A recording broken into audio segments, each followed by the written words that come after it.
Welcome back to the LCS Countdown, where we are minutes away from Game 1, 12 minutes to be exact. Before we look at Game 1, though, I am excited to gather some expertise from an unlikely savant in our broadcast crew as I send it over to everyone's favorite PA for this edition of PA's Corner.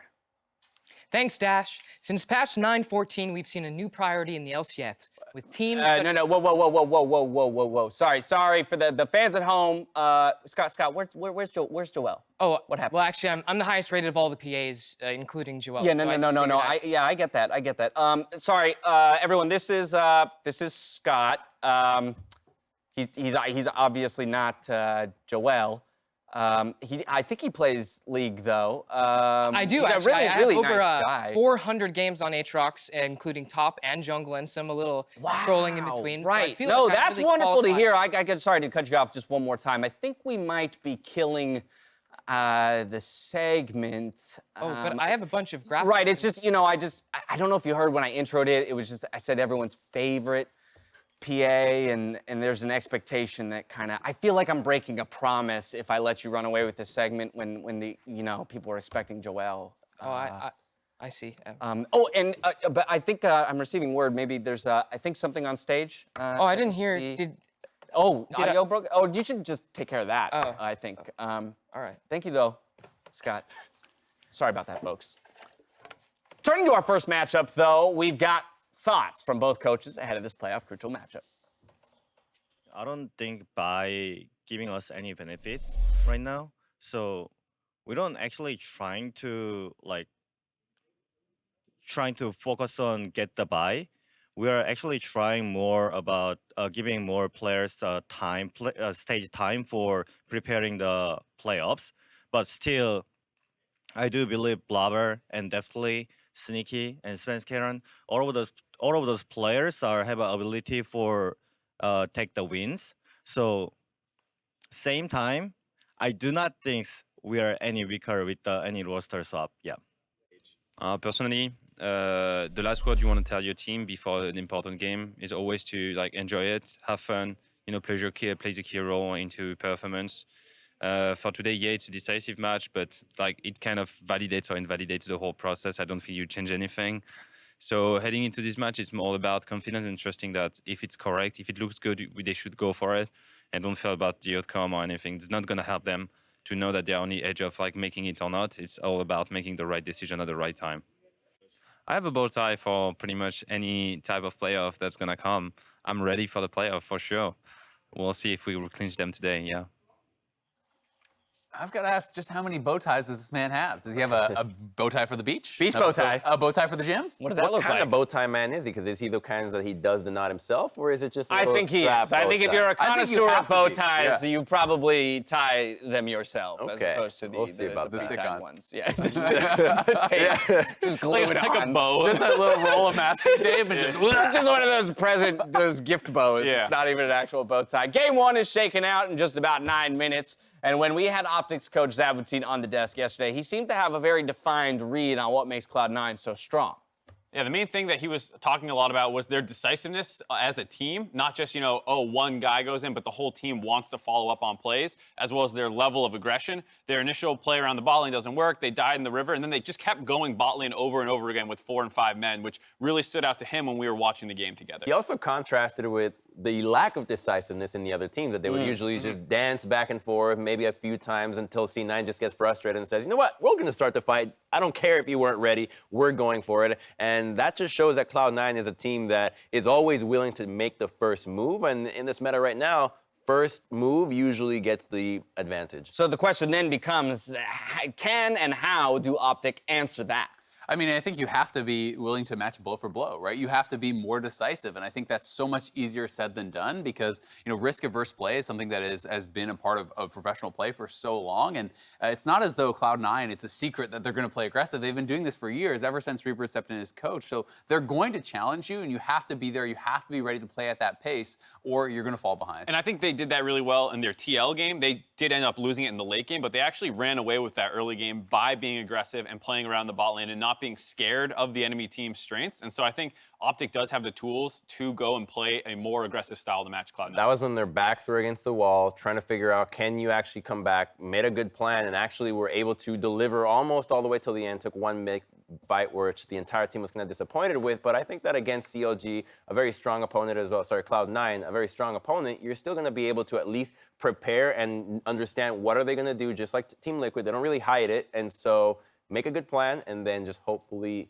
don't take a 4v5 at the end of the game. Yep. OpTic have consistently finished one win outside of the playoff picture. They are now in control of their own fate, though, if they pick up the win here today against C9. Yeah, it's been a number of splits in a row now. You heard Ezreal talking also about how last split it was 9-9 and missing playoffs with actually an even win rate, which is the first time it's happened. So now it is still one game away from them, but this time if they win, they're in. Every other time it's been win and a couple other tiebreakers things happen and they need to hope for someone else. Right. This is the first time for them that it's, if we just go out and play our best game of the split, we are into playoffs and finally breaking that curse. And boy, would I love to see OpTic play their best League of Legends here today. Just so happens to be potentially the toughest matchup you could ask for in Cloud9. And they're hungry for a playoff bye coming into this first game of the day, but some substitutions to note. Yeah, some big subs. I mean, both Blaber and Nisqy are coming in. Sven Skaren, despite the fact that everyone is talking about him for potential MVP, that he dominated yesterday, and that they're playing for a bye, it's actually Blaber getting his stage time here today. I think it's a big brain play. You heard from Reaper. It doesn't really matter about the actual buy. It's more about making sure that everybody gets a play time. And so when you have the guy that's in contention for MVP, you can always sub him out, make sure he doesn't have a bad game at the last end of the game, and you give Blaber an extra chance to play and warm up, considering that this team is also going to be playing in the Academy semifinals next week. So I think that this is just one big move to make not just the Academy team, but the LCS team get the best practice. And I'm glad that they're doing it because I still have some concerns about the way Nisqy and Blaber mesh. Blaber likes being really aggressive. Nisqy likes being really aggressive. And when we saw Blaber having his best success, it was Jensen taking a step back and playing things like the Ori and the Zillion to help set him up. They do seem to want to play very aggressive, which can be great sometimes, but it's also, they're both kind of killing themselves. And so this is a very competent opponent in OpTic before playoffs to get some great stage games in with this combination. So I do like the decision. And just to reiterate what you had said, Crumbs, and what Reaper had therefore said, the idea that they don't feel they're sacrificing their chances at a playoff bye by putting in these two players, but by the same token, they don't feel like their season relies on a playoff bye to ultimately win the LCS. And C9 would know this better than any other team because this is a team that not only have they run the gauntlet multiple times, they've had to play in play-ins for Worlds. They have actually gotten so much out of the practice that you get in the initial stages of a bracket tournament that they're already so used to it. And in fact, they might even see it as an advantage considering their results every single time they've ran it. I'd say the stakes are properly set for the first game of the day, but I want to get some win conditions out there for everyone to keep their eyes on as the game plays out. So, Mark, OpTic, win conditions, what'll it be? I'm going to go kind of as that blueprint from the TL game a little bit. I like when they give Arrow a kill lane.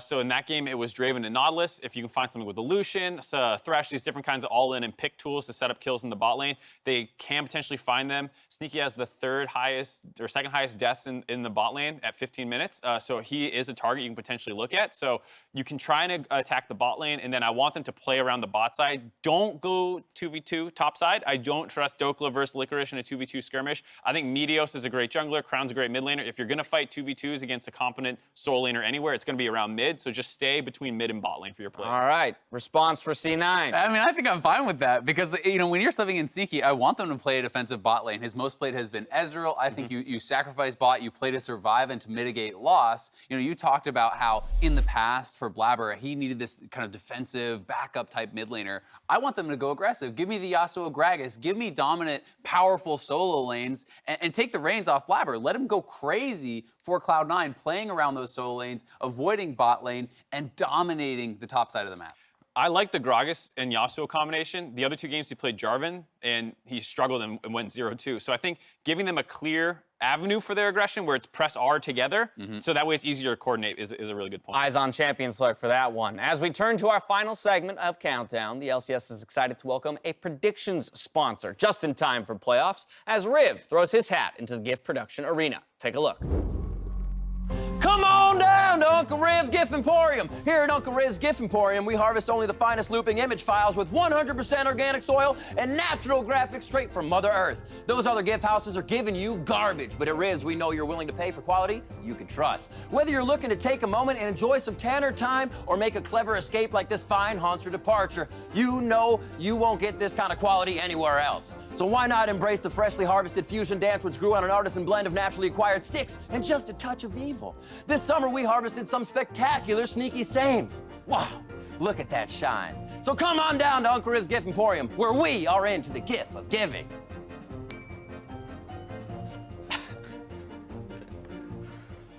Well, now I'm having choice paralysis. Which gift shop do I go to? I'm going to Rivs. Are you going to Rivs? I'm going to Rivs. Uncle Riv's Gift Emporium? I like the Stick Say and Power of Evil fusion dance one a I lot. love the sneaky same. That's a sick one. Smoke bomb is clearly the best Smoke gift. bomb is so good.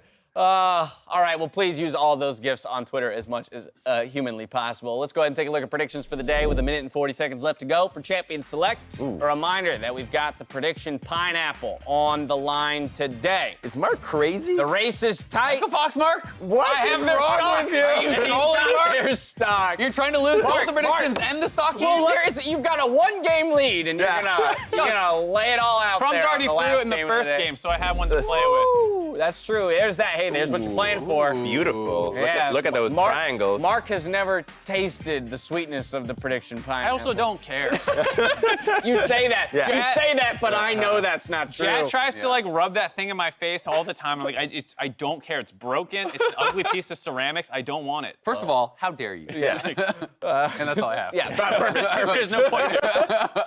I'm trying to make moves here. I got to go with OpTic. I got to actually find a way to get ahead of Mark. Otherwise, I can't sleep at night. I like to see the fight. Hey, well, you guys have 2 differences, enough to make up the gap of 1 game between the 2 of you. Of course, tiebreakers will happen later on today. With that, it's time for us to throw it out to the battle arena for the first game of the day. OpTic versus Cloud9. Gentlemen, take it away. Come on down, we got some playoff games coming up soon. Thank you, Dash. It is the final week of LCS, so we are looking to see these teams get themselves prepared for those playoffs. As I'm saying, I'm Rivington Bisson III along with Joshua Jat Leesman, and it is OpTic versus Cloud9 to see if OpTic can find their way into playoffs for the first time around. Yeah, good to see a game of such importance to start off the day. As was mentioned, if OpTic wins, they guarantee themselves 5th place, actually, moving in towards the playoffs. But C9 definitely want to win, even with Blaber starting in the jungle, to keep that hope of a playoff bye alive. Absolutely. Cannot wait to get into picks and bans for this one. Blaber back in. He was able to play against OpTic the first time around, and they did bring in that Yasuo Gragas composition we heard Ezreal talking about a little bit, but it was a few good weeks ago, and we haven't seen that combo really since. Yeah, I think Blaber is a very strong jungler, a very good jungler. It's just the fact that he's on the same team as FLICKR, who's an MVP candidate. But Reaper, Absolutely. always willing to mix up the roster, even if what is working is already good. For so sure. he does try to fix things that aren't broken many times to improve them. Yeah, absolutely. I think we remember contracts a few times when he was on C9, bringing out the Graves when you wouldn't expect Graves to come out, because Reaper will do that and flex a few positions, and the jungle is a place that we have seen that. Up to 2 bans for each team here to start off game 1 in our first phase. We already see Yuumi and Corki gone, so we may not get that Azir matchup. And there's the Yasuo. Yeah, something really interesting happened on stage right before the game, actually. Zabutin and Croissant were actually taking a lot of notes and almost updating their pick ban sheets a couple minutes before this draft phase. So maybe they did some last-minute switch up of what their strategy was, or it could be nothing and they were just making sure everything was clean. But you very rarely see that. Coaches usually come with completely everything prepared, but that notepad you see right there was very recently just updated. Point the camera down. No, I'm just kidding. Yeah. We're into picks. Silas and Aatrox are taking out a lot of the power picks that are left up to kind of give that choice of something else and see what priority can be focused. Here, a good hover from Dhokla. He's going to have a tough game against Licorice's stats kind of top Dokla's just by a few in each category, so he's got his work cut out for him. But the Akali is first pick, which we saw C9 doing recently. Yeah, we've seen C9 doing it. We've seen Huni playing with it. We actually haven't seen OpTic play it all split.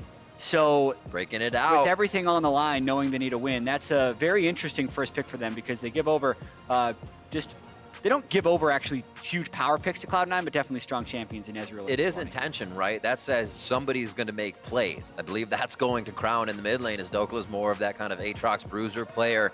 split push, if you will. We haven't seen him on too many assassins as Meteos rotates around, gets his King of the Jungle pick hovered over there from the beginning of his time in the LCS, and it is going to be a Sivir lock-in for OpTic Gaming. Yeah, even though this isn't necessarily the kill lane bot that Mark was hoping for in OpTic win conditions, it is Arrow's most played champion this split. He is currently 2-4 on that Sivir, but when they first pick the Akali, it does signal a little bit more around trying to play around the solo lanes, which is traditionally what C9 has been doing, especially when they have Nisqy in the lineup. It's very heavy ganks around the solo lanes, whether it's Blaber or FLICKR in there in the jungle. And you're basically getting what Ezreal wanted. Safety so far. You got a Sejuani for when you get into the fight phase, if you can avoid dying to those aggressive solo lanes.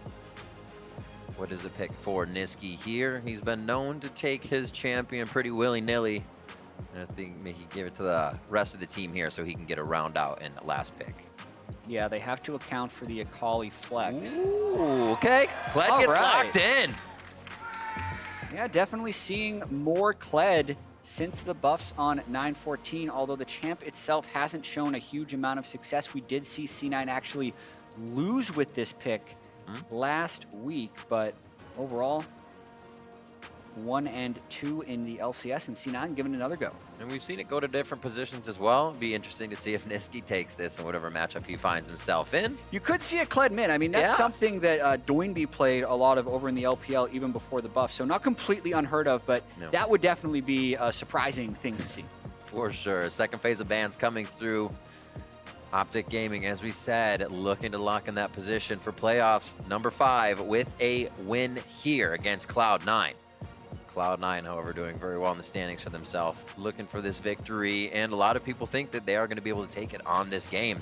So OpTic has their work cut out for them. We have a few more bans to come through as the Braum obviously taken away from that death ball composition. If you put Braum and Sej together, you have one hell of a fight team, and Cloud9 will not get that. Yeah, just to clarify, it could be a tiebreak for 5th or 6th. They would clinch the playoffs with it, but doesn't change the importance of this match right here for OpTic, as the Poppy ban is interesting. It's almost like Cloud9 is signaling that Crown is the one who is, that they're thinking Crown is going to be the one to play Akali because they're trying to stop the Poppy from going up against Kled top lane. I'm also, to go back a bit, still a little bit surprised that OpTic has been first rotation banning Aatrox on blue side when it is first pickable, and it is something Dhokla had done so extremely well on, but they do continue that trend from last week. Whenever this patch 914 hit and Aatrox lost to revive, OpTic has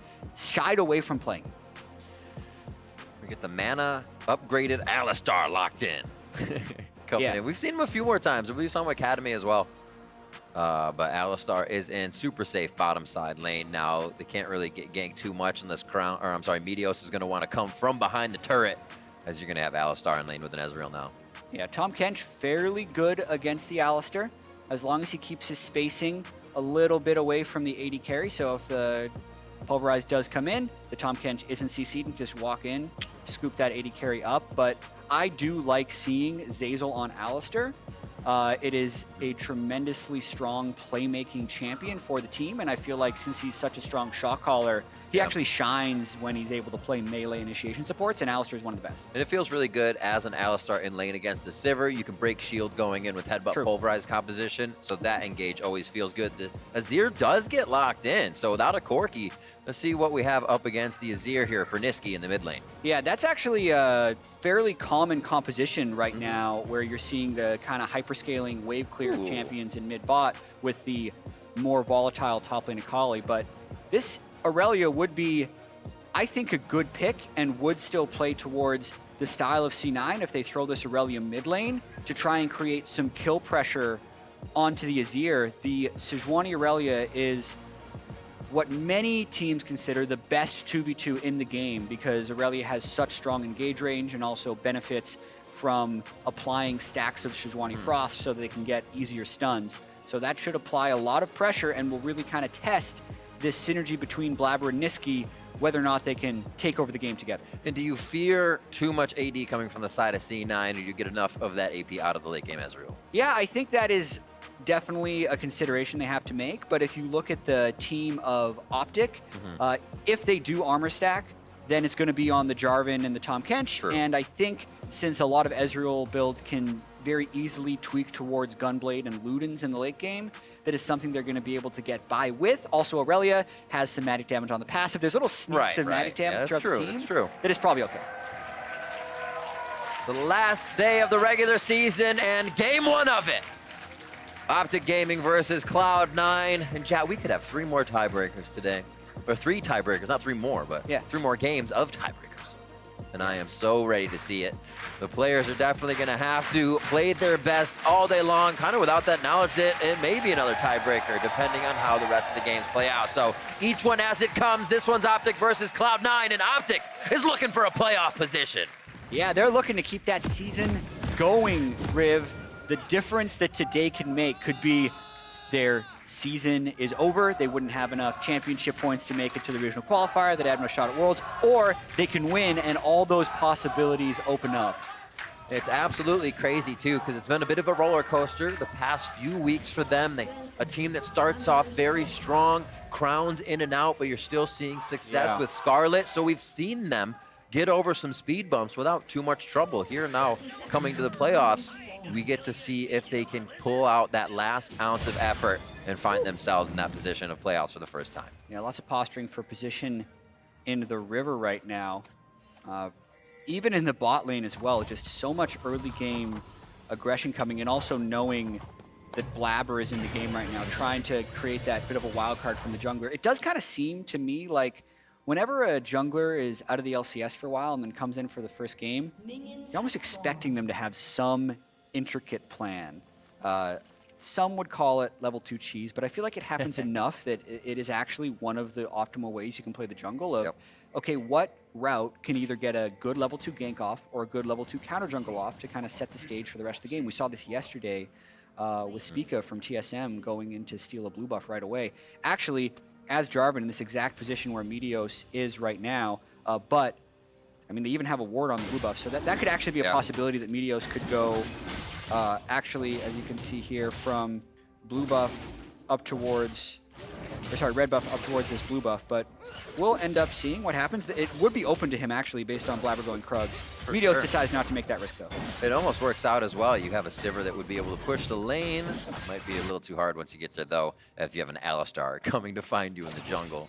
So off and running are the junglers to start things here. Nisqy taking a lot of damage in the beginning of this one. A few more shots and they'll definitely bring him below 100 HP, but he is good for now. Does not get devoured up by Big, and they actually hold summoners on that to say, we'll take that lane advantage all day. Yeah, and no heal in these lanes either with the Ignite coming in from the Alistar. So Nisqy definitely having to use some of those potions, and it'll be interesting to see whether or not C9 tries to play around this lane at all, knowing the Tahm Kench is difficult to gank, and also also knowing that the Alistar could be good for gank assist. Usually, when Nisqy and Zeyzal are in bottom lane, it is the jungle ganks going towards the mid and the top lane, and that's what's been scared mostly. Blaber, yet to be seen. He's only played 3 games so far this split. Also, a lot of damage. Ezreal chased down. Not the greatest early game. Good autos. Whoa, one more hit. Oh, he flashes for it. Flash for flash. A little bit better for Azir to shuffle out of lane, but now we got Big in a really bad situation. Shot from Nisqy just misses there. Crown's going to try to give him a little assistance. That's a flash forward from Blaber. A few more hits, but he's not able to lock down the passive. And Zeyzal's going in! The 3-man pulverize! First blood from going against OpTic here for Cloud9 as the rotation from bottom lane at 3 minutes comes in. Wow, we'll have to see what what Big was doing in the river right there. And now no flash on Crown! A big mistake, a little overplayed there as Crown waits too long to go back and gets taken down. Yeah, he never got to reset because of the skirmish that happened in the river. And whenever you actually go flash for flash against a champion who wants to all in like Irelia, if there is no kill, it's actually advantage to the guy with higher kill pressure. So Nisqy barely surviving, but in getting that flash for flash trade about a minute ago was able to pay it forward. And that is exactly the type of start that C9 wants. They burn summoner spells throughout the map. Here it is again. And it was basically Big just looking for extended vision on that blue buff, trying to actually ward off that earlier gank. And Nisqy doesn't get assist credit for this one, but he does actually aid in pushing that fight towards the mid lane. And that's also the type of aggressive early play you'll see from Blaber. Very early flash to get Big low enough so that Zeyzal could come in for that execute on the flash of his own. I'm watching the bottom wave on this as well as we see the kill going down on the Crown now. Sneaky didn't miss too many minions on that. It wasn't bouncing off his turret. Some smiles all around. Nisqy kind of knows that he didn't really feel like he deserved that one, but the Yeah, wave was yeah. at the right spot, and it almost felt like Crown was still thinking about the previous fight that happened. Oh yeah, they just burned a bunch of flashes. Surely nothing else is going to happen in the mid lane here. He was definitely wrong, and he pays the price.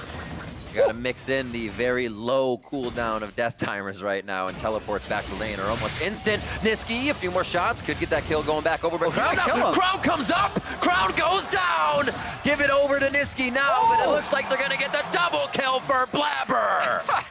Oh man, Nisqy is having a blast right there. Those are just straight 2v2 kills, but Nisqy's more laughing like, oh man, what are OpTic doing? Yeah. Because OpTic definitely pressing, feeling like they kind of need to win this game. I mean, Crown just keeps getting Nisqy extremely low, and it makes him go too hard, right? He gets interrupted by Blaber's very nice Q right there, but ends up taking a turret shot, means he falls to Blaber and the minions, and then it's just a level 3 Jarvan in the mid lane that with an Irelia who has a full stack passive can pick it up, and that can be a tilt through. That's a tough one to come back from now that they're 2.3 thousand gold down, as well as 0-2 on that mid lane Azir now out of Summer. So early into the game, I was talking about Licorice versus Dhokla stats a little bit earlier. Licorice just above in percentages for about each category, and now he might even get the kill. Flashes forward, gets Skarl to hop off. One more shot, he's good. Not heated up just enough. Licorice hotter than that on the play, and it looks like he gets back. Teleports down, so he's got a long walk. He might make it out, flag over the wall. Meteos is gonna wait off, flag and drag, and he's gonna pick it up. Nicely done there. There are just kills left and right this game. Oh man, C9 really coming in hot at the start of this game. Meteos just trying to keep OpTic alive with this, but we're gonna watch the solo kill.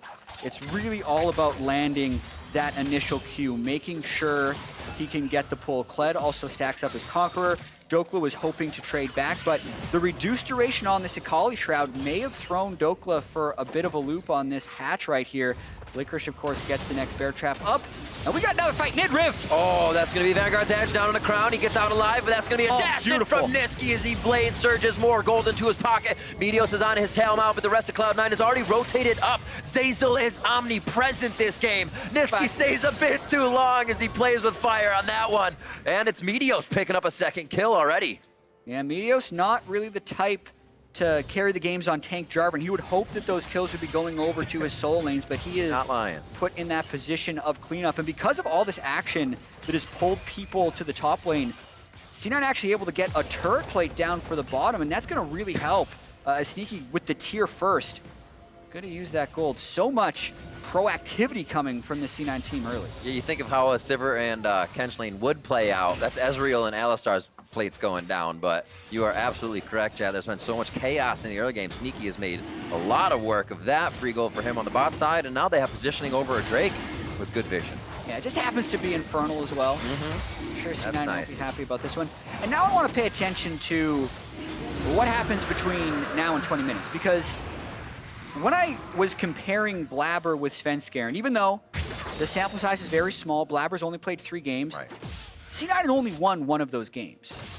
Yet, the early game statistics for Blaber were better than Svenskeren. 100% kill, or first blood. 100% first blood.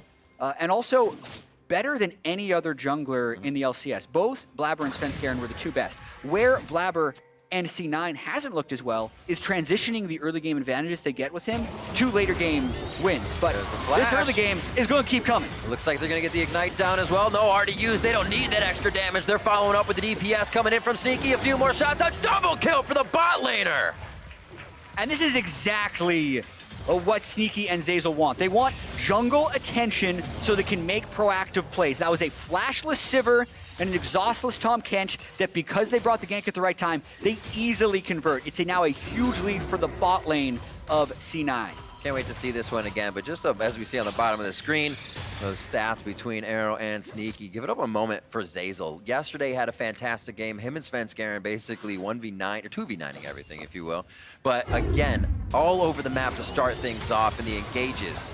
Double pulverized to get this one, and a follow-up for Sneaky's double kill. Yeah, I like the patience from Blaber to wait for his Q until after Tahm Kench had spat out the Sivir from the Devour, and then also tanking during after. It never ends, Jack. Crown goes down. They are tarnishing that reputation. Oh, man. And it's going to be another 2 kills going over to C9. It's never just one. They are scooping these up along with the gold. Over a kill a minute for C9. This is the Yikes. type of threat that C9 wants to put fear into other teams with as they move towards playoffs. Winning this game does keep C9's hope of a playoff bye alive as well. And kind of what Reaper said is he doesn't think putting Blaber in is going to reduce their chances. They are so proactive. By the way, here comes Irelia. Look at the timing they have to make on these plays. Assess the threat, find the target, give the kill to Nisqy. And Cloud9 is starting to pocket a lot of gold. Looking at 5,000, 4.5, if you want to be accurate, already at 10 minutes into the game. Pressure coming in from Dhokla. And we don't even have time to tell you what happened in the previous fight because the next one's coming. Zeyzal's row mid. Crown's mid again. He tries to shuffle himself to safety, but it looks like they're going to shuffle him under the rug. No, he does get out of this one. And that's one of the times that the pressure stops for C9. I don't think it's going to end, though. They will continue as the dancing begins. Yeah, he only has that stopwatch once. He's not getting another one for a long time if you look at his components. He still needs to go Luden's Gnasher's Tooth. Let's see which one this is. I believe this is where Nisqy actually gets the kill, and it's because Crown went for it. Beautiful dash forward to avoid the Emperor's Divide. Licorice. Tags him with the ultimate, gets the resets. And now, hey, look, they're on Meteos. I think he's dead. Ooh. How many replays have we come out of, Riv, for another C9 kill? A lot. We'll They're have to not ask the giving stats us... team. They're over a kill a minute. Normally, replays take like 30, 45 seconds to set up, so we're already into another kill by the time they go into it. This is an incredibly fast pace. It's ridiculous, too, because the teams are there for each other. Meteos and they're going Crown for are it. in on the gank as well. Again, another fight towards the bot side. They want to throw down on the hunt. Abyssal Voyage out of this one. Oh, the wall! Big is huge! Are you kidding? That was sick. Barely gets him. Nice my. aim and prediction by Big over the wall. They're going to need many more of those to kind of get control of this game back. One thing to point out is Dhokla actually has a very big CS lead in the top lane. Right, That's right. the one thing that hasn't been involved in all of this chaos. Will be very hard for a melee assassin like that, though, to get work done against the CC of a Sejuani Alistar. Yeah, the entire team is nobody you can really execute. Licorice has a way to get out on Skarl, and Blaber and Zeyzal are just going to be huge. 1v2. Crown, he tries to bait this one over the wall, but Nisqy's going to be huge. That's one Blade Surge that doesn't come up big with a reset, so he's now stuck in the Cataclysm, maybe over the wall. Oh, the true Chaparral right at the channel. This is disgusting from Cloud9. Sneaky just coming from going below. on? Able to give that assistance. If that True Shot Barrage didn't kill Azir, it's probably a kill in the other direction rather than two in the favor of C9. And by the way, here we go. Oh, here's a Rift Herald. Rift. Lick the brush. They're going for it. Throw your tongue in there. It's going to be a kill on the plates. It's going to be a kill on the big. It's not much he's going to be able to do to get out of this one. And Licorice is even here to play. I like the minions effort. Minions effort on the Rift Herald is actually huge here. And this is a bit of a mistake. Dhokla's now over to find the squishy members. This is what we were talking about. If he can get to C9 before they get tanky, he comes up big. Now he's got a CS lead and 2 kills to his name. Bear Trap is onto big. He's going to be able to get the lick, but it's just a little wide to the right, and this fight ends. But OpTic, stop the bleeding. I wish we could see teams play like this all the time, Riv. Right there with 19 you. kills, 13 minutes. C9 is actually going for a dream for every play, and it is a struggle for OpTic to keep up. That is a situation where OpTic did keep up, but part of it was also because the Rift Herald couldn't charge. So the big thing that C9 wanted to do in that play was get the Rift Herald to kill the turret to enable the safe dive, but the Rift Herald got caught on minions, and C9 couldn't clear them in time, which then bought enough for Dhokla to be able to make it in. And Crown is just in a miserable situation right now. Nisqy actually going a different build than you normally see. Doesn't rush Trinity Force, instead rushes Ravenous Hydra. I don't mind it in this situation because Crown really only way to fight back is to sustain, to poke him out. Here's this Watch replay. this one more time. So Rift comes in, but it does get caught on the minions. If he would have been able to summon it slightly closer, it would have auto-acquired the turret to charge it, or if they could have CS'd. But by the way, every time there is a replay, someone on OpTic dies. Nobody's going to get fouled out. He's away. Ooh. Okay, we're breaking the consistency. OpTic needs to start fighting back a little bit more, though. Good wards in there from Big as he gets vision onto Licorice. They need to start being able to use where this positioning is coming up for them, though. No pressure on the mid turret as a wave just crashes in. They could be getting free shots there, but Crown has to back. A little discombobulated here, but damage on that bot turret from Arrow. It looks like he is going to be able to take it down. Yeah, he's got it. Yeah, Who's first? C9. That was close. Very close. The extra first turret gold is going to be over to C9. And hello. Meteos is waiting for the turret dive. Oh my god, Nisqy plays him out on that one, but it's going to be a 3v1. He is just going to flash himself out safely. Still, that summoner spell's down, but he is toying with his opponents right now each time they step to. Steal on blue as Blaber and team walk away from the jungle of OpTic. And now the big thing about the Ravenous Hydra is he's going to be able to sustain back up pretty high, or just, you know, go for another kill. You didn't need the Ravenous Hydra for that one. Yep. Just needed the 4 people. I feel like this is definitely a little bit of tilt from Crown, but at the same time, there has been a party in his lane the entire game. And he's the type of player who doesn't want to cede advantages if he doesn't have to. It's just C9 and Nisqy have a total killer instinct with Zeyzal roaming mid, Sneaky ulting mid. Yeah. We haven't seen the Licorice ult mid yet. Oh no, he did come down. He that'll came be down for the later. second kill on one of them. He was late. He didn't really do much on that. Yeah. It was like, I'll put my hand in the pie too, but it was already gone. So they are actually, that's what I was saying before, is Zeyzal, that where you're talking about was 3 minutes mid when most of the team was following up on the first play. This game has been at an insane pace. And it's kind of what teams have been talking about. If you can set your own pace, you can control it all the way through. Nisqy's going to try to get defense on the turret. Zeyzal's just on their side. OpTic needs to close down on Blaber's health bar right now, or the turret first. They're not really choosing one or the other. They finally get the turret. Now they can focus on the Blaber. Zeyzal's there. No rotation from other C9 members, but is it pushed mid from Sneaky as Zeyzal goes down and those buffs are refreshed over to OpTic. Wow, and that actually closes the gold to only 3,000. And when we try and compare that to all the proactive plays we've been complimenting C9 on, you would almost expect this to be a 7,000 or 8,000 gold game. And this is the This is the fascinating thing about Blaber on C9. He makes so many great plays, but then there's these as well, where they're attempting to 2v4 hold the turret, and OpTic catches them here. And I want to know what the communication is at the end here, because Zeyzal going in like that is never going to save Blaber. And it is actually just an additional kill that goes over to OpTic. So if you do think about the overall scaling, if Crown and Arrow can ever get that, look at this recovery. That's by ridiculous. OpTic. A whole 15 minutes worth of C9 plays, and the last 3 minutes have brought back over half of that advantage. You have another 3K back in the pocket of OpTic as they catch up ever so slowly, but with the right plays. Here comes the ultimate from Kled. Everybody's trying to follow in. Zeyzal doesn't get enough range to get an overrise in.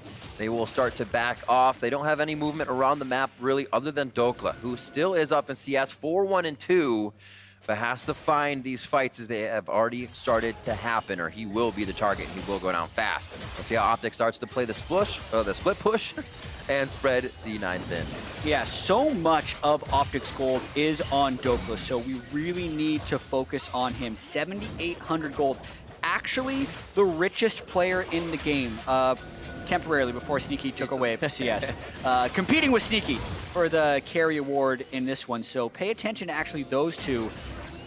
Kind of interesting how Nisqy isn't the one who has the most gold for C9. It's because of potentially the shutdown gold and diminishing returns on killing Crown over and over again.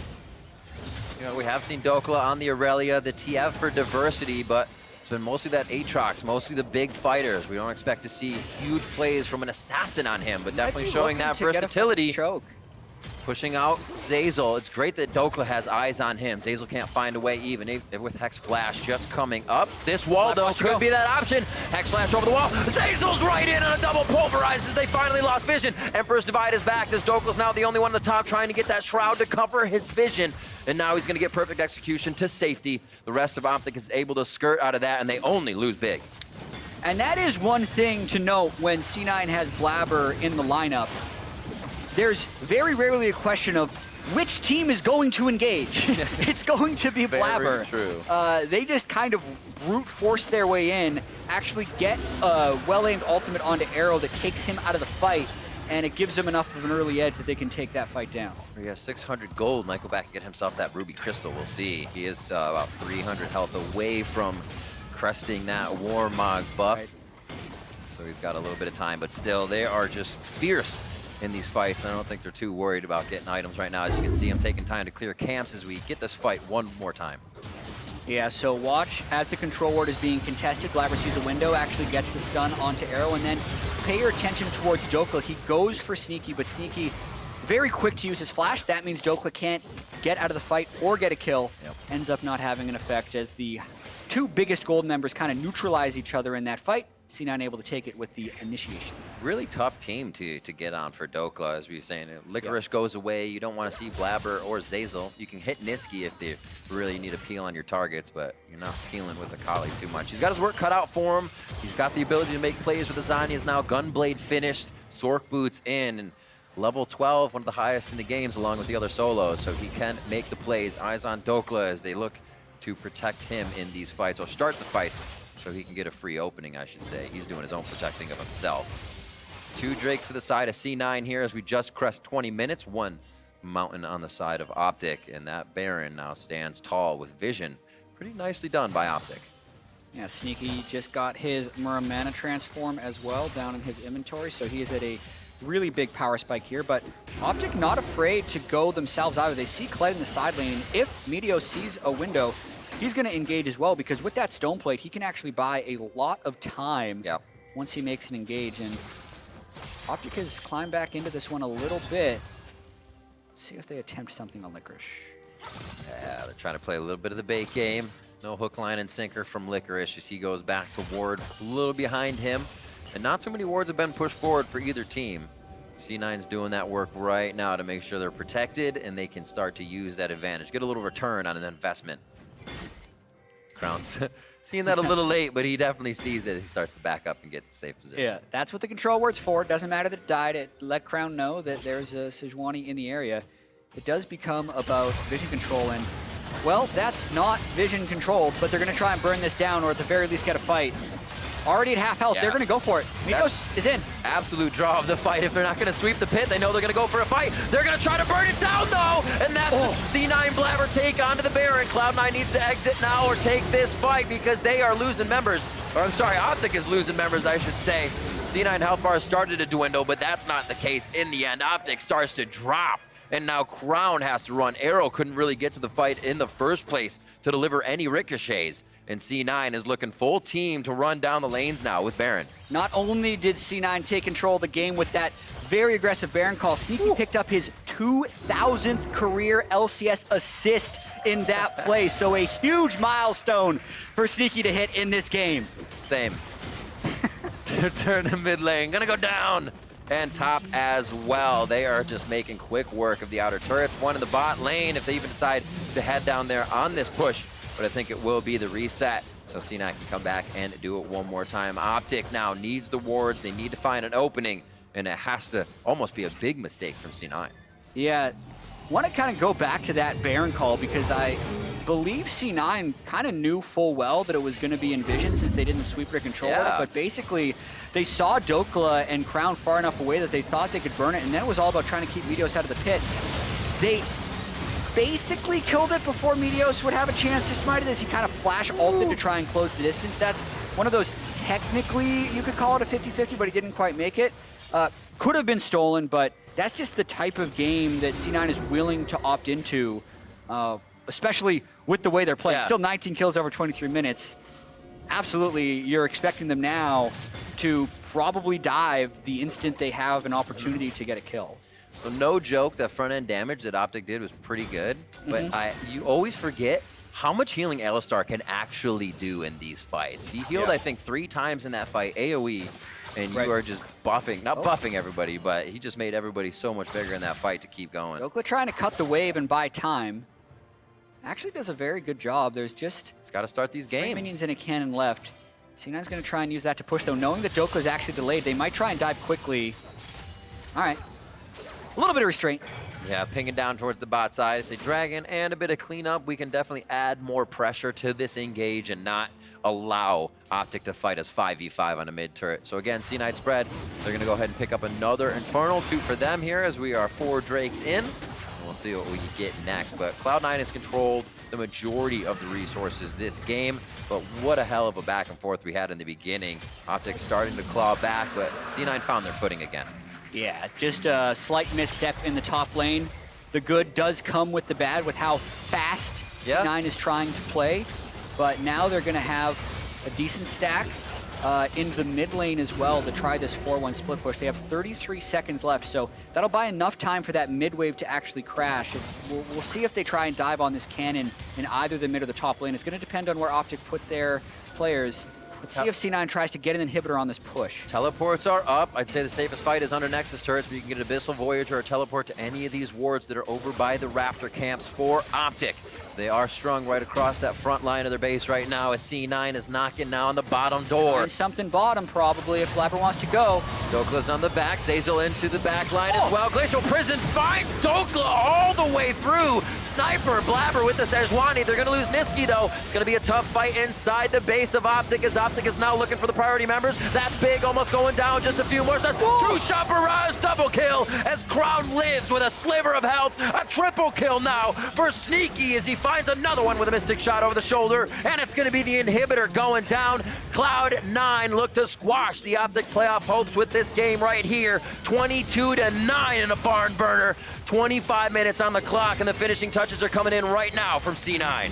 I just love it when C9 is practicing this style of play because this is the stuff they're going to have to do to win an LCS championship or try and make it somewhere in Worlds. But what a decisive game they just played. Looks like they're going to pick up their 24th kill.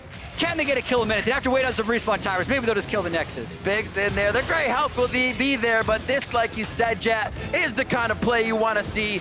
Cloud9 going hard. Playoffs is a different beast, and you got to be strong going in. And with that win, C9 keeps their hopes of a playoff bye alive. That would require CLG to lose in our next game, but at the very least, they got Blaber some more stage reps. He's able to pick up another win. It is absolutely a threat to sub in Blaber for Svenskeren come playoffs, even though Svenskeren has been an MVP candidate. Don't forget how good Blaber can actually be, as the whole team of C9 really seem to kind of adopt an even more aggressive mentality. Not that they're not an aggressive team with Svenskeren, but that was a different level of proactivity. Jad, overall, teams across any region have difficulty swapping in and out players. It's been very fluid for C9 throughout the years. You even look at Kumo and Licorice in the top lane, other things that they've done, and they really seem to have a lockdown on how that process works. Looking good, as you said, still going for that buy as OpTic. Not as much for that playoff spot. Yeah, OpTic is going to have to kind of wait and see what the cards have.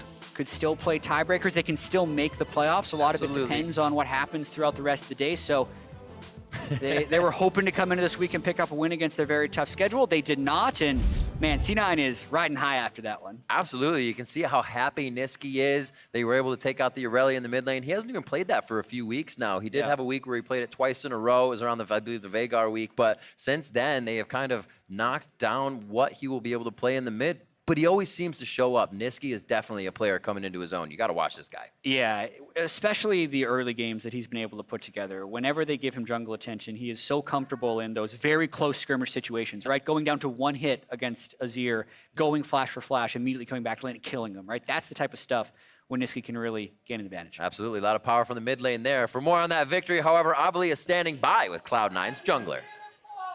Thanks, guys. Blaber, you made that game for Crown and OpTic miserable with your jungling. I want to ask you, you take every single opportunity that you can to engage. So what gives you the confidence at the end of the day to make these plays? Well, usually if I see an angle, I just go. I don't really think too much about it. This game I was trying to think a little bit more about my engages, but me and Nisqy were really fed. So I felt like any fight we took, like it doesn't matter how it starts, we would just win. Yeah, Cloud9 fans know you as the player who just wants to engage, just wants to fight. But I want to ask you, is that a play style that you're happy and proud of? Yeah, I mean, I'm kind of proud of it. It's my own play style, but I do want to be more like, hold myself back, I guess, in some of my engages because a lot of them are really bad. So I want to improve on that for sure. What would you say is the step to take to fix that? Thinking more. All right, we'll leave that job for Coach Reaper. But I mean, speaking of that, he put you in on a very important game, last game of Week 9, and you needed to win this game in order to potentially have that tiebreaker with CLG. So, what does having that trust of the team and the coach mean to you? It means a lot. I think I've been playing pretty well recently, so I really appreciate like whenever I get to play. And I mean, Svenskjaeren's been playing amazing this entire split, so every time I get to play, I'm really grateful for Reaper and the team like wanting to play with me. So it definitely feels good. All right, now in order to potentially have that playoff bye, next game coming up is 100 Thieves versus CLG, and you need 100 Thieves to take that win. So tell me, is it going to happen? Of course, we always get the bye. Always get the bye. Thank you, congratulations again, Blaber. And for more of the game, let's hear from the State Farm Analyst Desk. Thank you very much, Avali, for what was Massacre. Okay, great. There, Crumb said it. It was a massacre. They fought back a little by all bit. accounts. And yes, I think there is a portion of the game that we will talk about in which maybe Cloud9 got a little over-aggressive and OpTic made some good moves, Dhokla in particular, to kind of bring them back within striking distance, but it never really came to fruition. Dude, you can't watch last 4 OpTic games without going past the 5-minute marks and making just ridiculous mistakes over and over the map. That roam from the river that just snowballed everything out of proportion. Like, they were winning the lanes. They were winning. Go ahead. For What- draft, yeah, I was yeah, going to say, yeah. for the Jump in. draft, I like what the C9 did because we were talking about some of the concerns around the coordination between Nisqy and Blaber, and they went for a pretty easy to execute one. We talked about Gragas Yasuo. Yep. Sejuani Irelia is another one of these super Classic. easy to execute ones, and I think that was really important because of what Crumbs is talking about, these mid lane and bot lane fights that broke out time and time again. They were actually really, really close, and without having such a well-orchestrated duo, I don't know if it would have gone as well as it did. Right. I think interestingly, the game did play out in a lot of ways to the win conditions that were thrown out there. The idea that, Cloud9 would want to focus This is around that their mistake, team. right? You're roaming bottom, not looking at whether they can collapse on you. And the Crown had just gotten such a big advantage in the mid lane. And I love what Zeyzal does here. Recognizes, you know what? This is a free kill. I got a fat combo here. 3-man. Not only do they Drops get the first classic blood, knight for but it. then Crown, because he had to stay to help Big get out of that roam, ends up giving his advantage in the mid lane. And then for some reason, they try to take a 2v2 here, which is a really It's tough a close 2v2, but this is the power of that Sedge, Irelia, that you talk about, Mark. Yeah, and I gotta criticize Crown. He didn't need to stay. He greeted out trying to push that wave in before he used his TP back to lane, so he could reset the wave. You don't need to do that. You have TP. You can just recall him TP. So Crown kind of threw away his own advantage after trading flashes in a 1-for-1. So it was one of those things where things started getting out of control. Then Licorice starts getting involved it in was it. clear that the mental had been boomed. The game got messy very quick, it is fair to say. As soon as those couple kills went over in the mid lane, you see Blaber unlocked to make visitation down to the bot lane, something we were prepared to ignore for the side of Cloud9, but because of those early kills, is kind of enabled to go down and snowball it even harder. Again, huge lead for Cloud9 built up in the early game.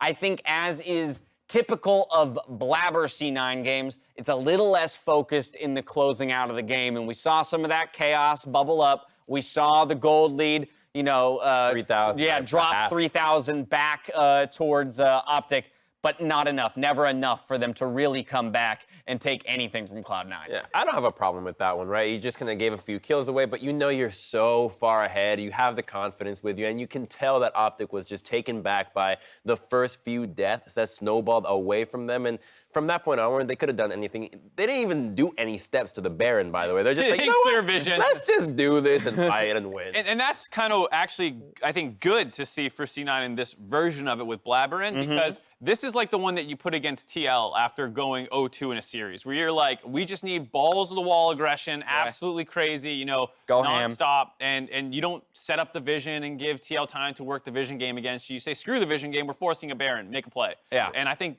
you don't want that early on in a playoff run or something like that, but against TL in Championship Series, at Worlds, maybe like this other kind of more frenetic playstyle, it could be very useful to have in your back pocket. Showing more looks, picking up the wins. Another milestone was hit here in the LCS today as Nisqy reaches 2,000 regular season assists here in this game. We'll take a look as that assist comes rolling in. It's important to note that he is the 4th LCS player all time to do so. Again, regular season assists. The other 3 who are already in that club are Aframu, Xmithy, and Xspecial. So he joins quite a prestigious club there in terms of player pedigree. It's interesting that I think he might be the only bot laner to actually do it. The other 2 were junglers 2 supports and support. jungler, so yeah. it makes a lot of sense for those roles to get it, but Nisqy now with such a long career is going to rack up all the kills and assists. Only laner, so to speak, to actually make this so far. So really impressive to see. He's done it in 334 games. So again, just speaking to the longevity of his career, and that is only regular season games. We know that Cloud9 has been to a number of postseasons. Blaber even dropped it there, like, hey, we'd still like that bye. And so that's where we talk about the implications of standings from this game. OpTic is not out of the playoff picture. They are guaranteed a tiebreaker. There are a couple different tiebreak scenarios that are still available to them, so we won't get into those, but they are guaranteed at least that, while Cloud9, as Avli mentioned, is relying on 100 Thieves to beat CLG to possibly force a tiebreaker for that bye in the playoffs. On the other side of this break, though, 100 Thieves and Counterlogic Gaming square off for Game 2. Don't miss it.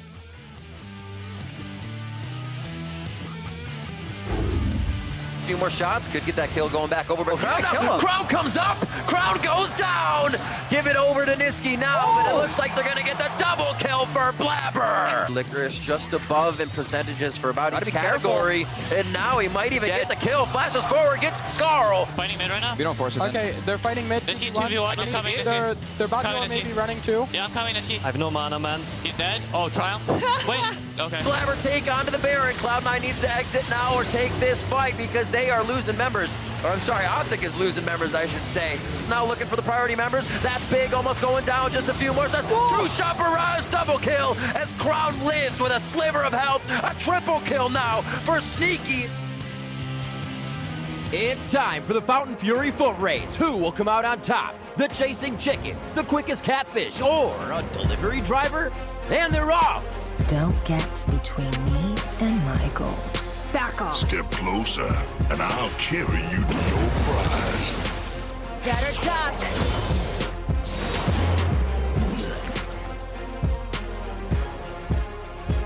Victory is what I'm paid for.